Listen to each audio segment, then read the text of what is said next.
যেহেতু ময়লামোড় থেকে উত্তরা দিয়াবাড়ি অর্থাৎ মেট্রো রেল খুব একটা বেশি দূরে না, তাই বেশি সময় আমাদের লাগেনি। আমরা চলে আসছি আমাদের খেলার মাঠের খুবই কাছে।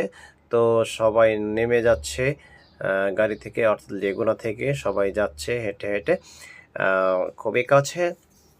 তো দেখতে থাকুন, আমাদের ভিডিওর সাথে থাকুন। সম্পূর্ণ আপডেট আমরা আপনাদেরকে জানাবো এবং দেখাবো।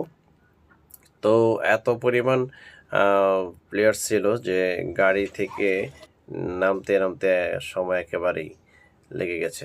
যাই হোক, বুঝতে পারছেন বাঁশি হয়ে গেছে, মানে খেলা শুরু হয়ে যাচ্ছে। সবাই ইন করছে ফিল্ডে।